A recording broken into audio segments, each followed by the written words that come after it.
Back to news. SLBC tunnel దగ్గర క్షణం ఉత్కంఠ నెలకొంటోంది. టన్నెల్లో చిక్కుకున్న కార్మికుల పరిస్థితి ఏంటనే దానిపై ఆసక్తి కలుగుతోంది. అందులో చిక్కుకుపోయిన కార్మికులకు ఆక్సిజన్ ఎలా, నీటి ఊటను బయటకు పంపేదెలా అని దానిపై మంత్రులు అధికారులు చర్చించారు. టన్నెల్ పై నుంచి తవ్వకాలకు అవకాశం ఉందా లేదా, సైడ్ నుంచి డ్రిల్లింగ్ సాధ్యమేనా అనేది పరిశీలిస్తామని మంత్రులు ఉత్తమ్, జూపల్లి తెలిపారు. టన్నెల్ లోపలికి వెళ్లినా అక్కడి పరిస్థితుల్ని అడిగి తెలుసుకున్నారు.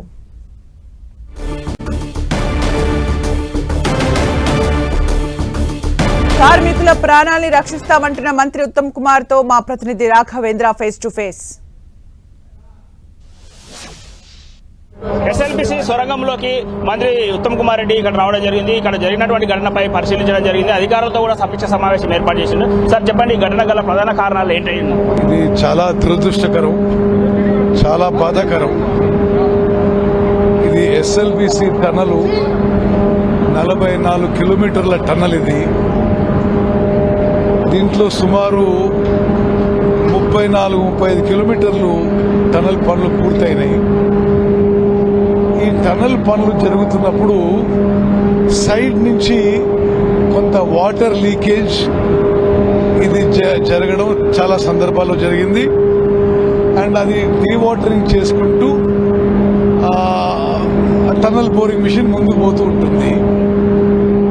నిన్న జరిగిన టన్నల్లో చిన్న హోల్గా మొదలై అది చాలా పెద్దగా అయిపోయి ఒకేసారి పెద్ద ఎత్తున నీళ్లు మట్టి లోపలికి వచ్చేసి ఒక 200 మీటర్ల వరకు మొత్తం టన్నల్ టాప్ వరకు కూడా మట్టి నీళ్లతో బురదతో నిండిపోయింది. అయితే అప్పుడు పనిచేస్తున్న 70 మందిలో ఎక్కువ మంది బయటకు వచ్చేశారు. 8 మంది అక్కడ చిక్కుకున్నారు. వాళ్ళని రక్షించడానికి నిన్న మధ్యాహ్నం నుంచి ముమ్మరంగా మా ప్రభుత్వం, ముఖ్యమంత్రి రేవంత్ రెడ్డి గారి ఆదేశాల మేరకు మేము ముందుకు పోతున్నాము. అంటే ఈ రాష్ట్రంలో ఉన్నటువంటి టెక్నాలజీ కాదని ఇతర ప్రాంతాల్లో ఉన్నటువంటి హై టెక్నాలజీ మిషన్స్ ఇక్కడికి తీసుకురావడానికి అవును, ఇతర ప్రాంతాల నుంచి, ఇతర రాష్ట్రాల నుంచి హై టెక్నాలజీ కాకుండా భారత నేవీ, ఎన్డీఆర్ఎఫ్ ఇటువంటి అన్ని ఏజెన్సీస్ నుంచి కూడా మేము సహాయం కోరుతున్నాం. అందులో ఆల్రెడీ కొంతమంది వచ్చిండ్రు. మేము దాని మీద రిలెంట్లెస్ గా సర్వశక్తులు నుంచి వర్క్ చేస్తున్నాం. మొత్తానికి చూసినట్టయితే ఏదైతే ఎస్ఎల్బీసీ ఘటనలో పూర్తి స్థాయిలోనూ జరిగినటువంటి ఘటన పైన అధికార యంత్రాంగం అప్రమత్తమైంది. ఖచ్చితంగా వారందరూ కూడా బయటకు తీయడానికి విషయ ప్రయత్నాలు చేస్తున్నామని చెప్పేసి మంత్రి ఉత్తమ్ కుమార్ రెడ్డి చెప్తున్నారు. ఇది ఇక్కడ ఉన్నటువంటి తాజా అప్డేట్. కెమెరామెన్ లక్ష్మణ్తో రాఘవేంద్ర, ఎస్ఎల్బీసీ సొరంగం నుంచి.